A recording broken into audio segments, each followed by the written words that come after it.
Y hoy día, para cerrar este ciclo, ya vamos a trabajar un tema muy importante que está relacionado con la evaluación, ¿ya?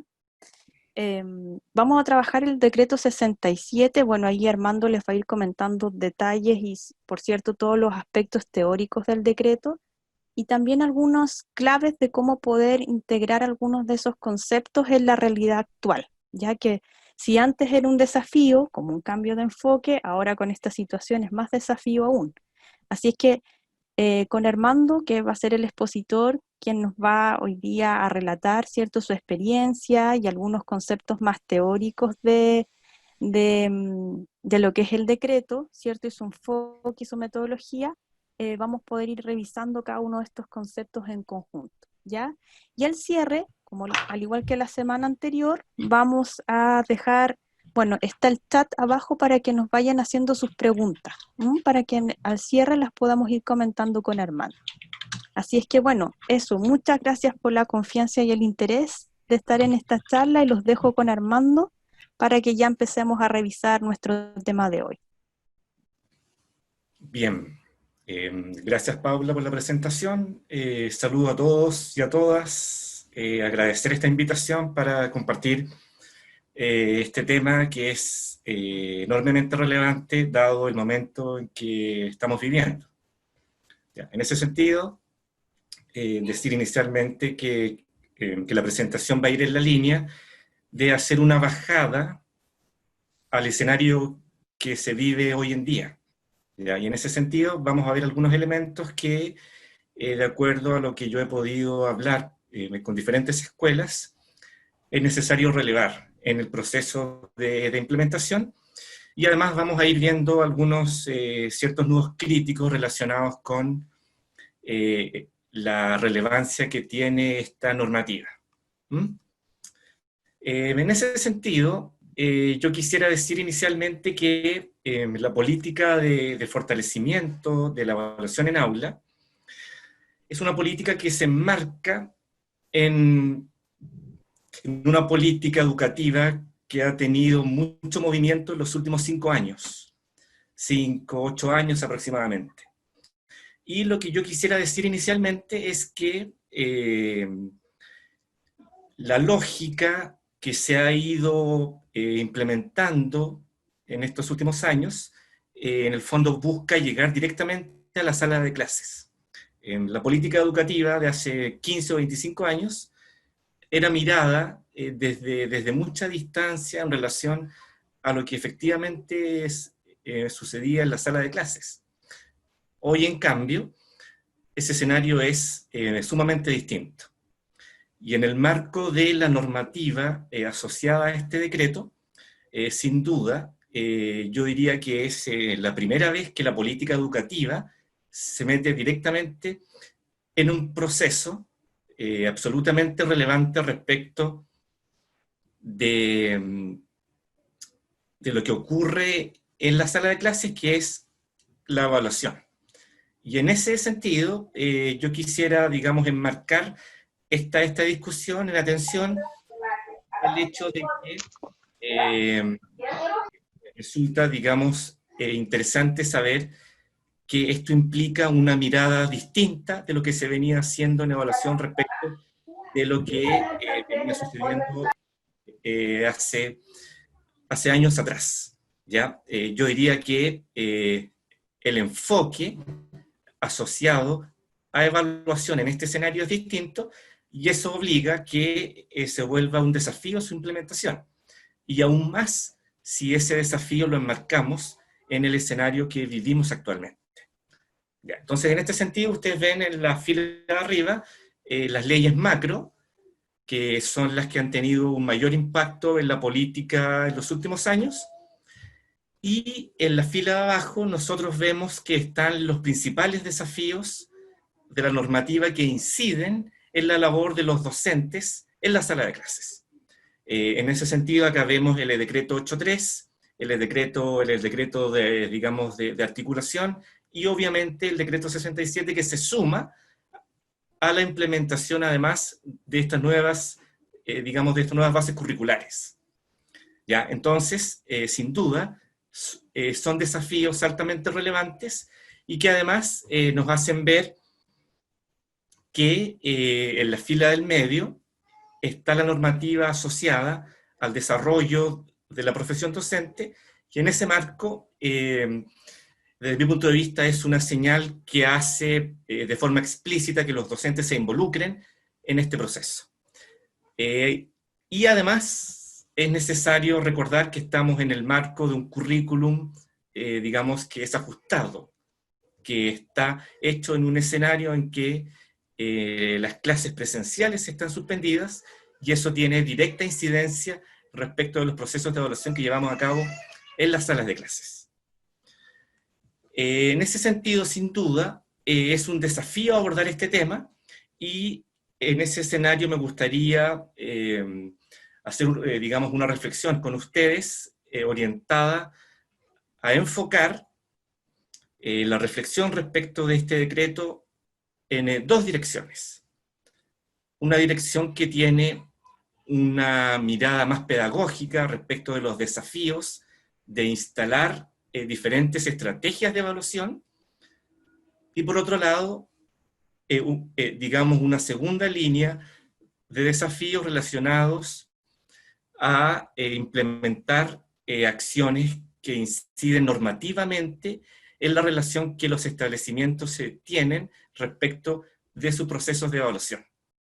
¿Ya? Esto en atención a que hoy en día las escuelas deben estar intentando responder la pregunta sobre de qué manera se va a calificar el primer semestre, de qué manera se va a poder calificar una vez que retornen en las clases presenciales. Eso es sin duda una de muchas reflexiones que las escuelas están haciendo en este momento. Y en ese sentido, en este marco de la incidencia que tiene este decreto en lo normativo y en lo pedagógico, es en donde quisiera enmarcar esta discusión que yo quisiera compartir con ustedes en esta fría tarde santiaguina, al menos. En este sentido, entonces, una reflexión inicial yo la podría hacer en relación a este esquema, que es un esquema bastante simple y que sin embargo aborda algo bastante de fondo. Algo bastante de fondo en el sentido de que si uno se focaliza o se centra solamente en las calificaciones, lo más importante en el proceso de la sala de clases es que los estudiantes simplemente, digamos, aprueben, que pasen de curso. Y eso implica que el único interés es que los alumnos alcancen una nota mínima.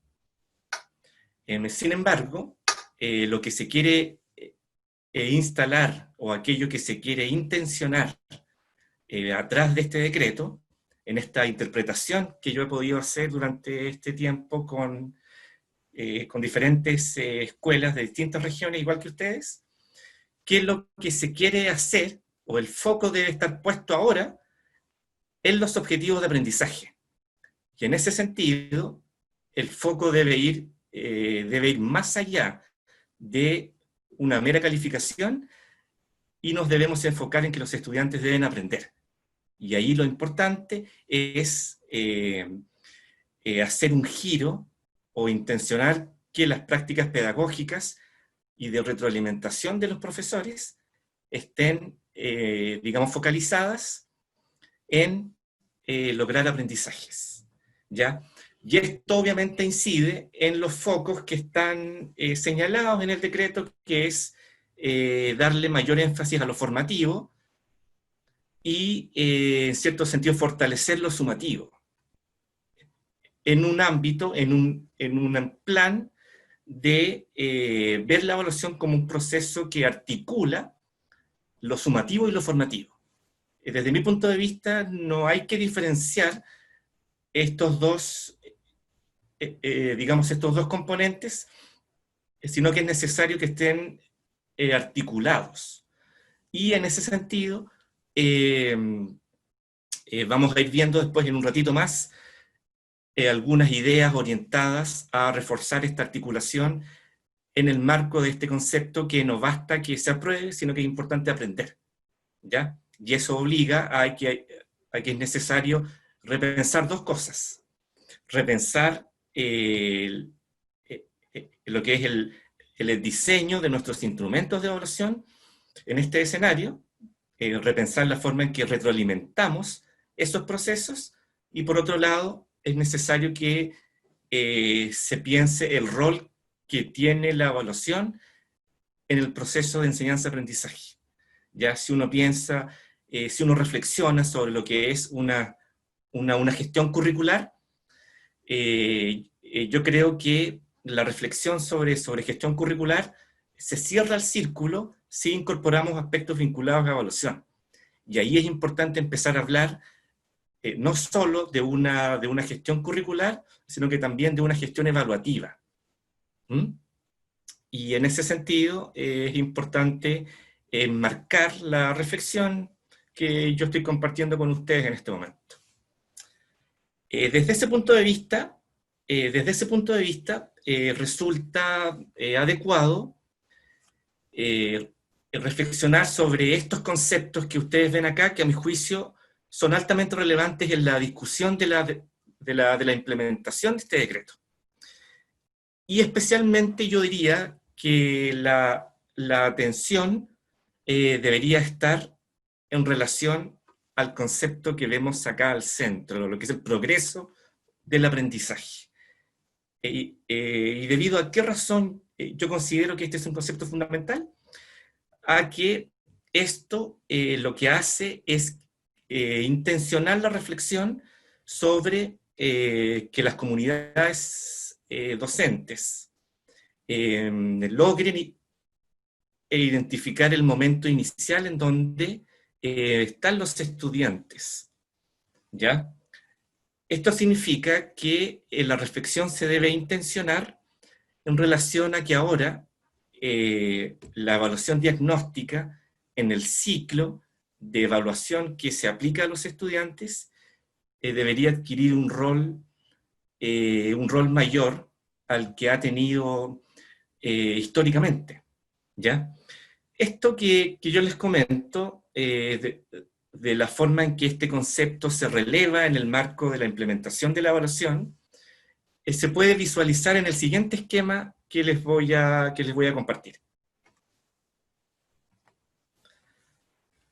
Fíjense, si nosotros entendemos que la evaluación formativa está asociada más bien a lo que es el proceso de evaluación de aprendizaje, y entendemos a su vez que, digamos que la evaluación sumativa está asociada al resultado de aprendizaje, el ciclo se logra completar si es que nosotros relevamos la importancia de la evaluación diagnóstica, que la sugerencia está, digamos, como una herramienta muy operativa en relación a esto, a que debe intencionarse que la evaluación diagnóstica debe contener una tabla de especificación.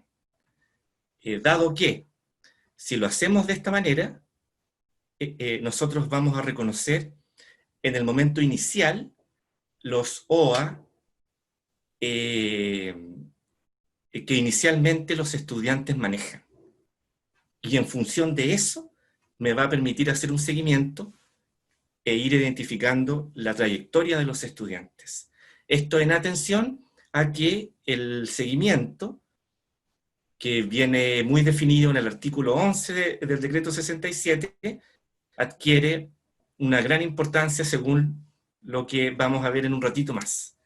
Lo que quiero presentar en este esquema es que si uno logra gestionar la implementación del sistema de evaluación siguiendo este enfoque, es posible generar estrategias más efectivas respecto de un seguimiento de aquellos estudiantes que requieren un mayor apoyo.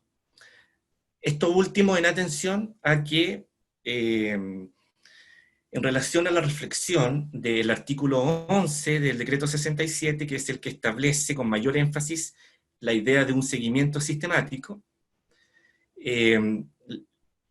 la interpretación que yo le doy es que el seguimiento que allí se menciona En la forma en que ahí se señala, debe estar focalizado esencialmente en aquellos estudiantes que estén en riesgo de enfrentarse a una eventual repitencia. Y de esa manera, el establecimiento debe generar estrategias orientadas a evitar que ello ocurra, apoyando de una manera más profunda, más significativa a aquellos estudiantes que lo requieren. ¿Ya? En ese sentido, entonces, si ustedes lo ven, entendemos que la idea es pensar de manera articulada lo formativo y lo sumativo, y por otro lado, darle un énfasis a lo diagnóstico en el marco de relevar este componente, que es el que la línea de base, podríamos hablar, del aprendizaje, y me permite ir haciendo un seguimiento a partir de la información que yo recojo en el principio. Ahora, señalar que esto es un ejercicio reflexivo en un escenario en que no se da o en que no está lo que está ocurriendo actualmente. Ya es importante saber en este punto que las estrategias o las reflexiones que estamos compartiendo acá, lo que buscan es sistematizar una reflexión sobre la política de fortalecimiento que viene a cambiar una visión acerca de la manera en que evaluábamos históricamente, o que hemos evaluado históricamente a nuestros estudiantes. Señalado este marco, que si ustedes lo piensan, tiene un impacto directo en la forma en que se llevan a cabo los procesos de evaluación en la sala de clases. Ahora quisiera que reflexionáramos sobre los dos principales nudos críticos que implica la implementación de este decreto.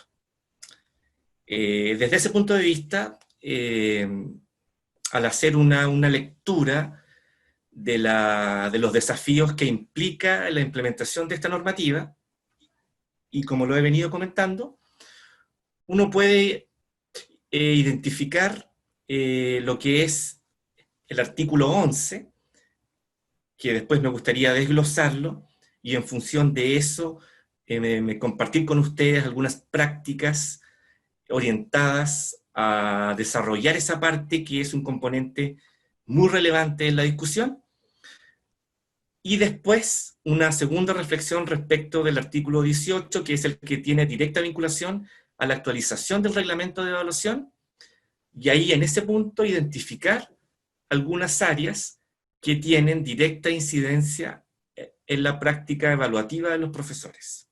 ¿Ya? En ese sentido, al finalizar la presentación, me gustaría compartir unas reflexiones sobre la manera de generar estrategias evaluativas y principalmente de retroalimentación en el contexto que estamos viviendo, de acuerdo a algunas experiencias que me han compartido equipos directivos de escuela que tienen las mismas preguntas que ustedes. Señalado esto, entonces, me gustaría que nos detuviéramos acá algunos minutos respecto de la implicancia que tiene este artículo, que yo considero es el que más afecta la práctica de los docentes y el que tiene mayor impacto en este cambio de paradigma. Como ustedes pueden ver, aquí yo tengo marcada algunas ideas fuerza que se relacionan más bien a este proceso, a esta idea que se señala que los establecimientos educacionales, a través de su director y su equipo directivo, deberán analizar la situación de aquellos alumnos que no cumplan los requisitos mínimos de aprobación. De manera que la decisión que vayan a tomar sea fundada. Eso significa que este análisis deberá ser de carácter deliberativo, apoyado en información recogida en diferentes momentos y obtenida de diversas fuentes, y considerando la visión del estudiante, su padre, su madre o apoderado. Esto es, yo diría, uno de los principales ruidos que uno escuchó de parte de los profesores cuando se les empezó a hablar de este decreto, en atención a que su argumento, o algunos argumentos, era que implicaba más trabajo. Yo soy de la idea que este artículo, la implicancia que tiene en la práctica de los profesores, va en una línea distinta. Va en una línea distinta en atención a que lo que busca es sistematizar el levantamiento de información, la recogida de información desde los distintos ámbitos de apoyo a los estudiantes que se hacen en los colegios. ¿Y por qué lo señalo? Debido a que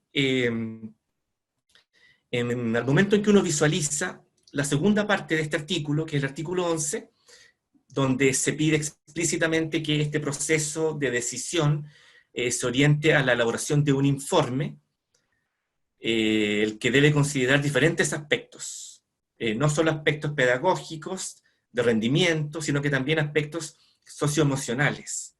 Y aquí en este punto surgen importantes luces que nos hacen repensar los procesos que nosotros estamos haciendo en nuestras escuelas respecto de la toma de decisiones y la gestión de los procesos evaluativos. Entonces, como ustedes pueden ver acá, el literal A hace referencia a este concepto altamente relevante que hablábamos hace un momento, de que es necesario que se dé cuenta de el avance de los estudiantes en el aprendizaje. Este avance, considero yo, que resulta más fácil identificarlo, monitorearlo, si hemos desarrollado o hemos elaborado una evaluación diagnóstica que responda precisamente a la identificación de este momento inicial en el que parten nuestros estudiantes. ¿Qué duda cabe que una reflexión de este tipo, en este contexto, en el momento en que haya que retornar a las clases presenciales, es una gran pregunta que debemos hacernos en este momento, independiente de la decisión que haya que tomar respecto si eso va a ser calificado o no. Es una pregunta que en este momento uno como escuela debería hacerse, sabiendo que todo esto que ocurre ha visibilizado enormemente las brechas interescuela y además intraescuela. Y eso requiere que seamos capaces de generar instrumentos que nos permitan reconocer esas brechas. Y esto me recuerda la idea que señalamos hace un momento de que no basta que, no basta que apruebe el alumno. Es relevante que aprenda. Eso sin duda, yo siempre digo esto, yo hablo de esto de una vereda muy cómoda, sin embargo, mi responsabilidad está en generar herramientas que apoyen y que faciliten la labor de los equipos directivos de las escuelas. Y en ese sentido, yo soy de la idea de que este es un componente fundamental, no solo en la implementación de esta normativa, sino que también en el escenario actual que estamos viviendo. Específicamente me refiero al literal A. En segundo lugar, respecto del literal B, que también adquiere significativa importancia, se menciona que en este informe debe estar identificada la magnitud de la brecha entre los aprendizajes logrados por el alumno y su grupo curso. ¿Ya? Esta brecha, es decir, yo puedo identificar la brecha si he logrado identificar el momento donde están empezando nuestros estudiantes su aprendizaje. Y esto vuelve a hacernos pensar sobre ese concepto de la llamada trayectoria de aprendizaje de los estudiantes. Y por último, están los aspectos de orden socioemocional, que duda cabe, no tengo que decirlo, hoy adquieren más que nunca mucha más importancia. En este marco, yo tengo un modelo de ficha de seguimiento, que no lo he creado yo, sino que lo he recogido de la experiencia que he compartido con algunos estudiantes, de un informe que dé cuenta de esto y que esté ajustado a la realidad de gestión de los establecimientos. Eso en atención a que este proceso es, digamos, debe ser generado en cada establecimiento, en atención a que el mejoramiento escolar es un proceso endógeno, es decir, es el establecimiento el que puede, o el único que puede identificar su trayectoria de mejora. Lo mismo ocurre acá respecto de la forma en que debe abordar este punto de reconocer y hacer un seguimiento efectivo del apoyo de sus estudiantes, especialmente en este contexto.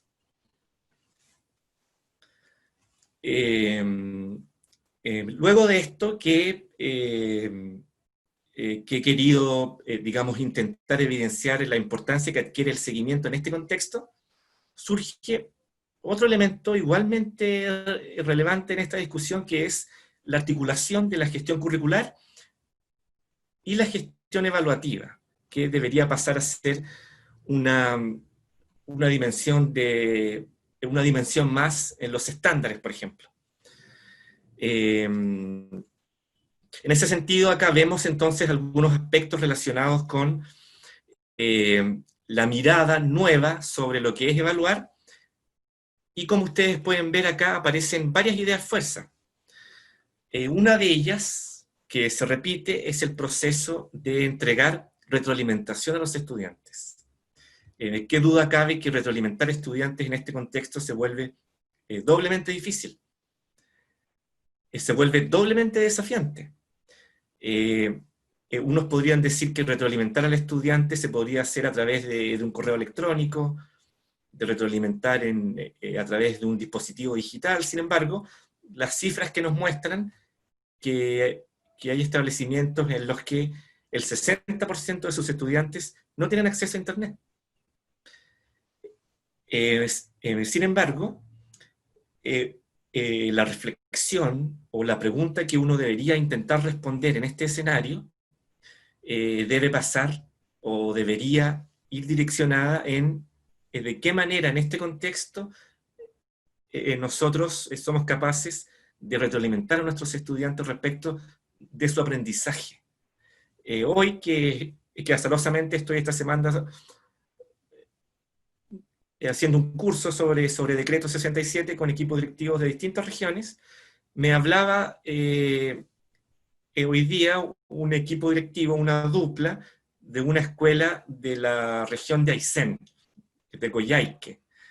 Y ahí me comentaba que sus estudiantes, el IDE, es de 96%. Y además, muchos de sus estudiantes no tenían internet, no tenían computador. Y ellas habían generado digamos, una estrategia de retroalimentación del aprendizaje de sus estudiantes. Y estaban orgullosas de ello, y me comentaban que, en el fondo, y aquí para mandar una señal de que ustedes no están solos, ellas decían que ellas habían identificado su propia estrategia de mejora en este sentido, ¿ya? Y en esa línea, ellas decían que las dificultades que se viven en su región son muy distintas a las que se viven en Santiago, por ejemplo.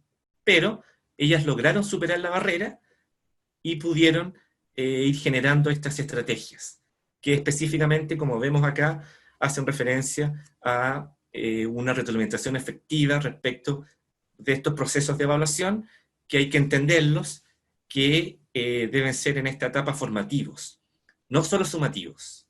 ¿Mm?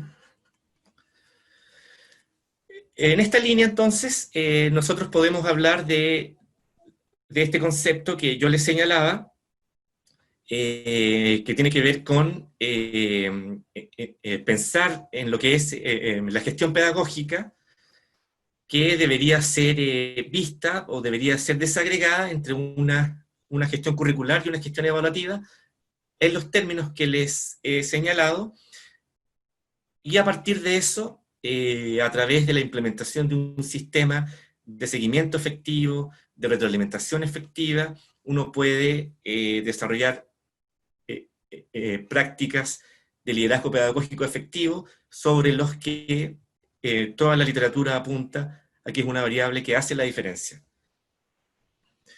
Sobre eso mismo, acá aparecen las definiciones conceptuales sugeridas respecto del liderazgo pedagógico como norte principal, como foco en los aprendizajes.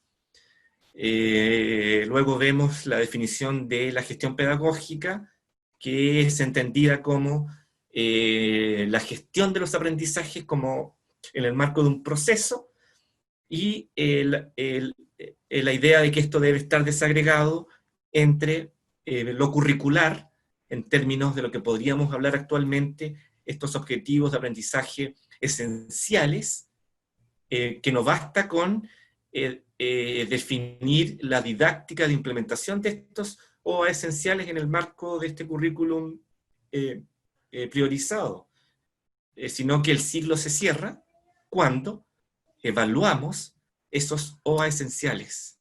Esa es, creo yo, una gran pregunta que uno debiese intentar responder, ¿ya? Porque no basta que yo defina estrategias efectivas de implementación de estos OA actividades.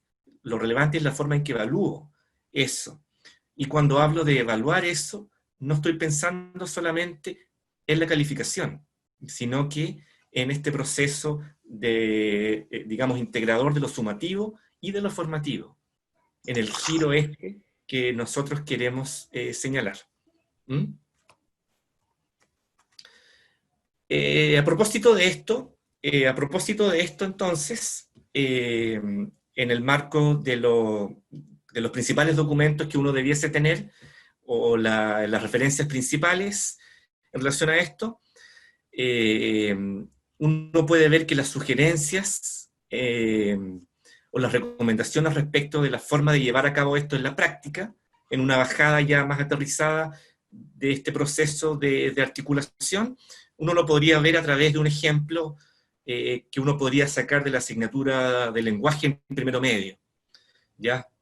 En este ciclo, ¿ya? Si uno pensara en el caso de la asignatura de lenguaje en primero medio, en el desarrollo de la comprensión lectora, uno debiese desarrollar esto en un ciclo. En un ciclo. En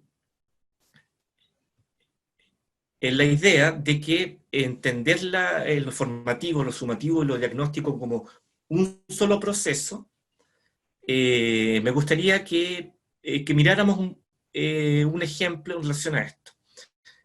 Y para eso me gustaría que pensáramos en, específicamente, como les decía, en este contenido de la comprensión lectora. Digamos que se podría orientar en un levantamiento de información inicial que permitiera identificar las estrategias que yo voy a ir implementando en relación a la manera en que mis estudiantes van a ir desarrollando estrategias de comprensión lectora, asegurándome que los instrumentos de evaluación que yo estoy utilizando se deberían relacionar a los OA que yo estoy definiendo en este proceso de buscar la articulación o la simetría entre los OA y la forma en que yo los estoy evaluando, además generando estrategias vinculadas a desarrollar procesos de apoyo a los estudiantes, de levantamiento de información, lo que en definitiva me permitiera establecer un instrumento de evaluación que visibilizara el desarrollo de este ciclo de aprendizaje. Esto que yo señalo se visualiza de una mejor forma en este esquema, que es el que muestra el ciclo.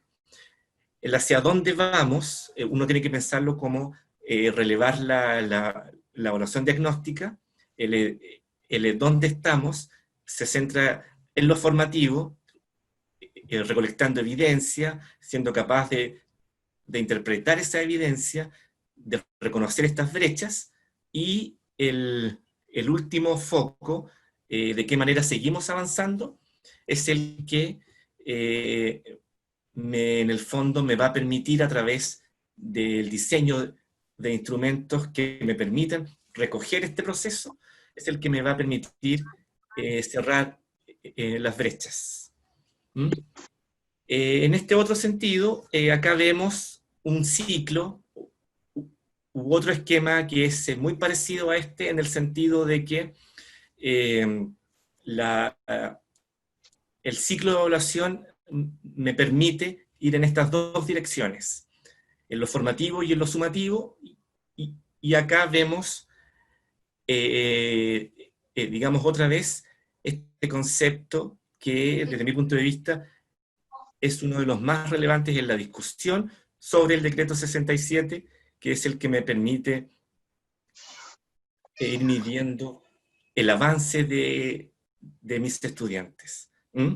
Este es un concepto altamente relevante en la discusión que adquiere en esta normativa de la política de fortalecimiento.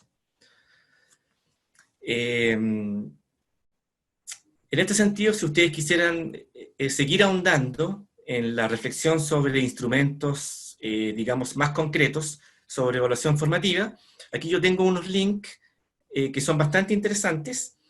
Uno de ellos es el de la evaluación formativa de la Agencia de Calidad, y otro es un link de evaluación formativa de Educar Chile.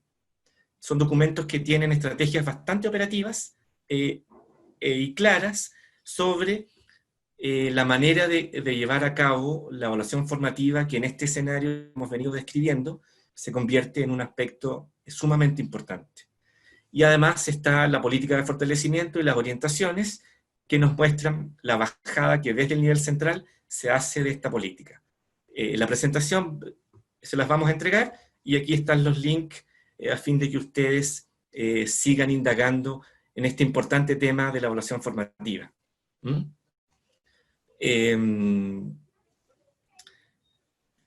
Ya para empezar a hacer el cierre, en la reflexión que uno debiese hacer entre la articulación de este currículum ajustado y priorizado y el decreto 67, que son dos componentes que necesariamente deben estar articulados, se habla que las escuelas van a poder ajustar su reglamento de evaluación, que las escuelas van a poder hacer los ajustes respecto de lo que son los procesos de evaluación, en este sentido. Ya, esta es una cita que está sacada del documento de orientaciones que se envió desde la UCE respecto del rol que tiene este proceso de articulación entre estos dos elementos fundamentales. Y finalmente me gustaría invitarlos a reflexionar brevemente sobre los nudos críticos que están presentes en el reglamento de evaluación. Si ustedes recuerdan, el artículo 18, que tiene una serie de literales de la A hasta la P, donde aparecen los requisitos mínimos que deben estar contenidos en un reglamento de evaluación. Y en este punto, mi visión al respecto es que estos literales son los que tienen los principales nudos críticos en la implementación de este factor, este elemento de este decreto que yo les decía. Hay una visión que es más pedagógica, que es aquella sobre la que ya conversamos, y por otro lado, una discusión más bien normativa, ¿ya? En ese sentido, entonces, acá vemos algunos aspectos que voy a mencionar brevemente para que nos quedemos con esta idea, en relación a que, si ustedes visualizan, estos elementos hacen una mención directa o explícita en el fondo, socializar aquellos elementos que tradicionalmente inciden en la práctica evaluativa y en la gestión evaluativa que hacemos. ¿Ya? Acá, por ejemplo, vemos que se sugiere ser explícito en los criterios de promoción de los estudiantes. Se sugiere además ser explícito en establecer ciertos protocolos relacionados con la resolución de situaciones especiales de evaluación,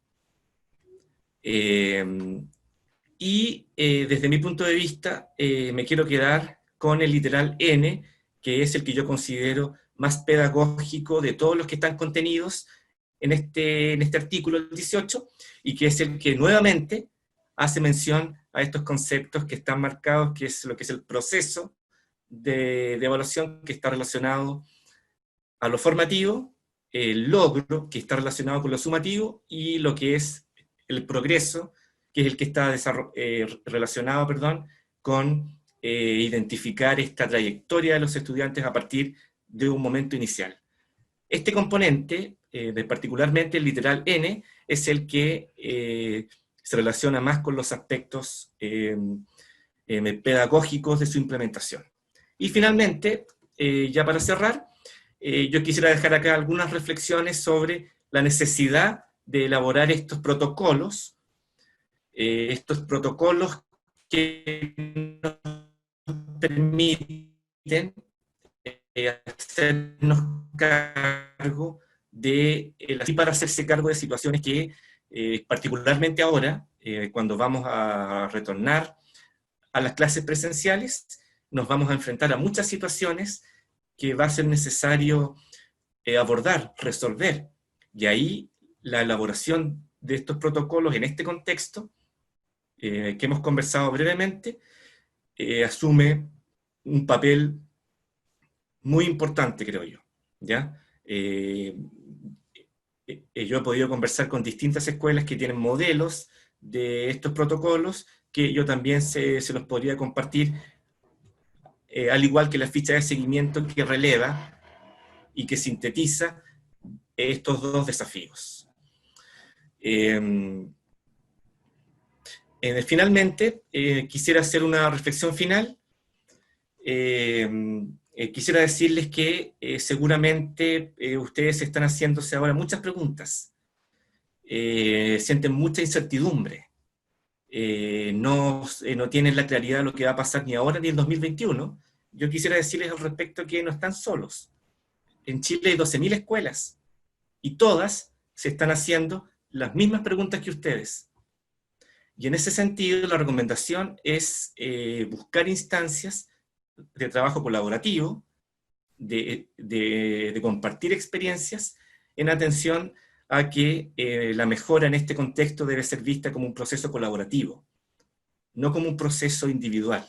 Y este tipo de instancias lo que hacen es que buscan generar estos espacios de establecer redes que nos permiten reconocer una idea que nos puede aportar en nuestra gestión. Y en ese marco tenemos esta última diapositiva que busca hacer patente este desafío, que si ya es difícil hacer clases presenciales, lo es aún más en forma remota, en los casos en que se pueda, y ahí esta discusión del decreto 67 y su articulación con lo que es, digamos, este currículum priorizado se vuelve fundamental. Armando, ¿me escuchas? Sí, yo creo que nos Perfecto. están escuchando varias personas atentamente. Bueno, junto con agradecer la presentación que acabas de realizar, bueno, aquí también hay otras personas que te agradecen en el chat. Me gustaría que antes de cerrar con estas reflexiones que tú estás entregando, viéramos algunas preguntas, algunas que yo tengo acá anotadas, ¿cierto? Y otras más que veo acá. Me parece muy interesante porque dentro de la audiencia, de las personas que están acá con nosotros conversando de este tema y planteándoles desde la experiencia, ya que ha sido el hilo conductor de todo nuestro ciclo de charlas, ya que posiblemente estemos en la búsqueda de nuevas herramientas y de estrategias para poder implementar este desafío como otros que hemos visto en charlas anteriores. Y como tú bien decías, no estamos solos, estamos tratando de enriquecer esa discusión y tomar las mejores medidas en razón de lo que estamos viviendo, ¿cierto? Entonces, veía, por ejemplo, al psicopedagogo del Liceo José Antonio Carvajal, comunidad que tú conoces de cerca, ¿cierto?, de Copiapó, que Un nos saludo a don Sergio. preguntaba, sí, que está don Sergio, también lo vi por ahí, el director del Liceo José Yo lo Antonio vi también por Carvajal de ahí. Copiapó, sí, Saludo, don Sergio. nos preguntan en relación a los indicadores de logro. Él comenta si estos tienen que ser igualmente explícitos que como para que nos puedan mostrar el progreso en el aprendizaje. Esa es una pregunta. ¿Ya qué piensas tú con respecto a qué nivel de como de concreción, ¿cierto? O especificidad deben tener los indicadores de logro? Y segundo, aprovechando que aquí también hay personas profesionales del equipo PIE, he visto varios acá, me parece muy relevante poder generar este trabajo en conjunto y cómo nos podrían ayudar desde el equipo con su expertise PIE a llegar como a explicitar mejor estos indicadores de logro. Es como esa primera pregunta, cómo sería más específico poder hacer esos indicadores de logro, y lo otro es, ¿cómo ves tú el trabajo con el equipo PIE para afrontar lo que es este decreto en toda su Bueno, integralidad? sí, sin duda son preguntas muy relevantes. Lo primero decir respecto de los indicadores, yo mencioné la importancia de la tabla de especificación en la elaboración diagnóstica. Y en ese sentido, la recomendación sería que eso se organizara, y esto tiene directa relación con los procesos metodológicos que se llevan a cabo, que el OA sea entendido como el, el criterio de evaluación y que los indicadores sean los que, digamos, aquellos que nos permitan desarrollar actividades directamente relacionadas o actividades más acotadas. Ya, en ese sentido, cuando uno lee algunos OA, se queda con la idea que es súper difícil acceder a ellos. Son demasiado amplios, o la discusión, que no tengo que decírselo porque ustedes se la saben, que hay asignaturas que tienen un número enorme de OAs. Para eso creo yo que eso debe ser enfrentado mediante lo que es el proceso de análisis curricular. Esto en atención a que hay OAs que tienen, que se pueden vincular con otros, que se pueden sintetizar, y que duda cabe que eso en este proceso que se hizo desde la UCE, así se ha hecho, y en ese sentido uno debería llegar a la parte más operativa, trabajando directamente en los indicadores.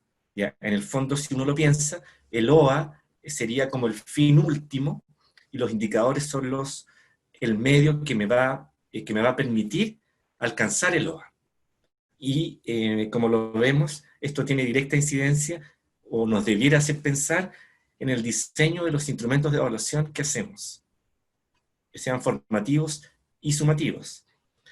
Ahora bien, en relación al segundo componente, sin duda, que los y las educadores diferenciales saben que nos llevan la delantera años luz respecto del seguimiento de aquellos estudiantes más descendidos.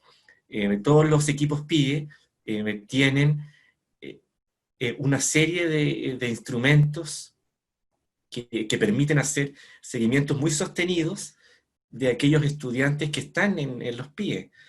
Y en ese sentido, yo diría que sin duda hacer una sinergia entre algunos de estos instrumentos que llevan a cabo las educadoras diferenciales, que ya viene de lo que es el decreto 170 y que se siguió fortaleciendo en el 83. Esta experiencia, sin duda, debería retroalimentar el trabajo que se hace con respecto al decreto 67. Y de hecho, la ficha de seguimiento que yo he trabajado recoge mucho de las fichas de seguimiento que hacen los equipos PIE. Así que sin duda ahí es una importante sinergia. Gracias, Armando. Mira, hay otra pregunta muy interesante que hace el profesor Marco Leighton, ¿ya? Él nos pregunta, tú sabes que en el currículum de formación diferenciada TP hay un perfil de egreso que está estipulado en términos curriculares, ¿cierto? Él nos pregunta cómo, está más difícil esta pregunta, nos pregunta cómo poder demostrar el aprendizaje de los alumnos en la formación TP, ya en razón de su perfil de egreso, a través de una evaluación, ya con este enfoque que estamos hablando de decreto 67. Sí, ¿Cómo bueno, podría ser eso? sí, sin duda es una pregunta difícil. Lo que pasa es que recuerdo haber leído hace varias semanas, hace un par de meses, que en el diario, que digamos, la modalidad que había sufrido más respecto de las clases remotas eran los estudiantes TP. La atención a que hay varias especialidades que requieren que se desarrolle su actividad de forma presencial. Hay muchas. Y en ese sentido, entonces, yo diría que sin duda el foco debe estar en que es necesario definir instrumentos como rúbricas, en el fondo que posibiliten ir reconociendo o identificando este proceso de acción, porque sin duda el OTP es algo mucho más, digamos, aplicado. ¿Ya? Entonces, en ese sentido, la pregunta que se hace el profesor Marco, sin duda es algo que resulta muy necesario enfrentar y que en este escenario, digamos, particularmente se vuelve compleja. ¿Ya? Pero yo diría que en ese caso eh, se remitiera. Yo tengo antecedentes de que hay experiencias de, de equipos directivos de Arica, si mal no recuerdo, que desarrollaron estrategias evaluativas de manera remota y que permitían visualizar la evaluación de estas instancias en esta modalidad. Si quisieras por interno, yo se las podría compartir y ahí Sí, tener una referencia con respecto a eso. sí, yo creo que para bajar la ansiedad de todos, tengo pendiente, y eso lo tengo muy pendiente, lo voy a conversar al cierre con las personas que están en la charla, enviar el material de las charlas anteriores. Ya es algo que lo vamos a subir al sitio web y también vamos a enviar el link para que todos lo puedan ver, ya de todo el ciclo. Ujú. Y lo que tú has comprometido hoy día, Armando, también nos va a servir como ideas para las personas que están aquí presentes, porque hay varias preguntas que se repiten. Por ejemplo, hay una misma que acabas de tocar de alguna u otra forma, que tiene que ver con lo sincrónico y lo asincrónico, ya cómo poder adaptar algunas herramientas de evaluación, ¿ya? No sé si quieres comentar algo más en razón de eso, o Armando, yo te pediría como que nos dieras algunas sugerencias, ¿ya? De cómo poder abordar de alguna manera la evaluación a distancia. Ujú.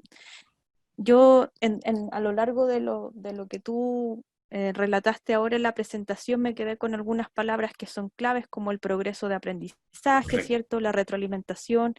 Yo creo que por ahí puede ir, pero te pregunto a ti, ¿cuáles Sí, podrían ser las sugerencias de implementación de esta evaluación, pensando en las clases a distancia, que es como la última lámina de la presentación? sí, que busca, Sí, sí, busca busca en el graficar eso, fondo. básicamente. Efectivamente, yo podría decir respecto a dos cosas. La primera es que Líderes Educativos hizo una ficha en la cual hay 24 formas de valor a distancia. Son 24 estrategias donde en ellas aparecen los links de herramientas digitales que permiten evaluar a distancia. Ujú. Ahora, esto en el entendido de que se pueda evaluar a través de estudiantes que tengan acceso a computador y a internet. Ya, pero Exactamente. eso sería, digamos, una línea de respuesta. Ya, en el caso Ya. de que se pueda, Ujú. existe digamos, un documento que presenta una serie de herramientas digitales. Ahora, en el Se caso los de... vamos a compartir, yo creo, a todos y- los, porque yo también recuerdo haberlo visto. sí, Se lo eso, vamos a compartir para que eh, lo tengan. Y ahora el claro, caso más difícil, en lo sí, asincrónico. lo asincrónico. Sí, Sí. sin duda eso es el desafío principal en relación a eso. Yo diría que una manera, digamos, eh, o el foco que uno debería darle a esto se relaciona al tema de, en el fondo, identificar o de desarrollar estrategias formativas. Ujú, ¿Ya? En el fondo, formativas de qué tipo? Con generar, eh, digamos, actividades, eh, en la forma en que, por ejemplo, no sé si recuerdan cuando les hablé de esta escuela de la región de Aysén, que señalaba que ellas, en la mayoría de sus estudiantes, no tenían internet. ujú. Y ellas, bueno, la diferencia es que Aysén es una región que no está en cuarentena y por lo tanto ellas tenían la posibilidad de ir a ver a sus estudiantes, Claro. ya lo que en la mayoría de las regiones en este momento no se puede y es muy difícil. Ya en ese sentido, hay regiones que sí están en cuarentena, que obviamente es un factor que no podemos olvidar, y que han, digamos, han hecho lo posible por eh, eh, invitar a algunos alumnos al establecimiento. Ya, Ujú. de hecho, recuerdo que uno de los establecimientos que estamos asesorando me dijo eso, y en ese sentido sería, creo yo, una manera de abordar eso en este contexto, que es un momento muy particular y que resulta necesario desarrollar eso. ¿Mm? Ahora, como último elemento, no olvidar que la retroalimentación es un componente importante porque la idea es diseñar instrumentos que nos permitan hacer esta retroalimentación, porque no sacamos nada con hacer instrumentos que Sí. no vamos a ser capaces de retroalimentar. Entonces, Mm. ahí también uno podría pensar en eso, insistiendo en que resulta interesante intercambiar experiencias con otros en esta Ujú. mejora colectiva. Ujú. Armando, ¿cuáles son tus últimas sugerencias para todos los que te estamos escuchando? Sobre todo, hay personas de los equipos PIE, varios profesores, algunos de formación diferenciada ATP, otros del plan general, equipos directivos. Yo me quedé con la idea de que es necesario también analizar bien el decreto en los puntos que tú exponías acá. em, pero también te quería preguntar si hay algunas como claves para poder hacer esa discusión y esa reflexión, por ejemplo. Tú hablaste también de protocolos. Entonces, ¿eso Sí, sí tiene directa relación con los reglamentos de evaluación o tú dices justamente. hacer un protocolo incluido en o cómo sería la mejor manera según tu experiencia? Yo podría decir frente a eso dos cosas, Paula. Lo primero es que cuando uno tenga el espacio, la posibilidad de conversar con sus profesores, con sus equipos docentes, tiene que diferenciar que la implementación de este decreto, como lo dije, tiene dos carriles. Ujú, Uno que es un carril normativo, que es relativamente más sencillo, y ahí sin duda la sugerencia está en la elaboración de, de protocolos, y yo tengo algunos modelos que lo puedo compartir, ujú, que son los que sin duda van a poder facilitar a las comunidades el abordar situaciones que no van a estar definidas en sus reglamentos. ujú, Eso diría que sería un carril, una ruta, que piensen mucho en la posibilidad de elaborar, digamos, estos protocolos, en la idea de que, si ustedes recuerdan, la ley 20.536, que es la ley de violencia escolar, y que lo que instala es una política de evitar acciones de violencia al interior de la escuela. Yo soy de la idea que acá debiese instalarse esta misma cultura de prevenir la repitencia o el bajo rendimiento, y en ese escenario, al igual que se señala en la ley 20.536, surge o aparece con fuerza la posibilidad de elaboración de estos protocolos que buscan evitar este tipo de situaciones. Y por otro lado, el segundo elemento y final tiene que ver con una reflexión más bien pedagógica, que solamente un ejemplo para cerrar. Yo estaba hablando con una jefa UTP de un liceo de Santiago que tiene muy buenos resultados, y ella decía que el ejercicio inicial que hizo con sus profesores, que son 25 profesores en su liceo, les preguntó a todos ellos que dieran la definición de evaluación, y la que usaban en su realidad, en su práctica. Y se encontró que recibió 25 distintas definiciones de evaluación. ¿A qué voy con esto? A que una sugerencia está en que lo primero que uno debiese desarrollar o debiese hacer es llegar a consensuar lo que es un lenguaje normativo, es un lenguaje pedagógico respecto de los principales componentes. ¿Mm? En ese sentido, entonces, la sugerencia está en que a nivel de comunidad ustedes puedan identificar las principales estrategias. Mi hija chica, Tu lo hija siento, mi pequeña, hija chica, Armando. ustedes saben, el teletrabajo, que además mis hijas son paponas, ya me echaba de menos ya. Bueno, este es otro de los factores con los que debemos ligar todos los profesores y todos los actores educativos todos los días que hacemos clases sincrónicas o asincrónicas y estamos en esto. Qué bueno Sí, estamos, que lo podemos ver en todos lados. sí, la Josefina se había dormido, pero se despertó y dijo, ¿y su papá dónde está? Ah, se había asustado, ya. Sí, sí, son esos Pero papones. nos Claro, queda claro y la segunda parte más pedagógica que estabas claro, tiene que ver comentando. en el fondo con consensuar, y así está expresado en el artículo 2 del decreto, Ujú. que presenta definiciones. Dice evaluación, seguimiento, reglamento. Eso mismo debería ampliarse y consensuarse con los profesores, y no olvidando estas ideas fuerzas que tú decías, Pau, que son sumamente importantes: retroalimentación, medir el avance de los estudiantes, Mm, la fuerza que en este contexto adquiere la tabla de especificación en la evaluación diagnóstica, que es un componente que yo mm, considero fundamental. sí. Eso podría decir. Ya por mando, muchas gracias. Nos ha respondido varias de nuestras preguntas. Quedaron algunas acá pendientes que las vamos a ir guardando también y generando, como esta es la última charla que cierra este ciclo, ¿ya? Armando es parte del equipo también de Conexium, es uno de nuestros asesores y que hoy día amablemente nos comparte este aspecto tan importante de Decreto 67.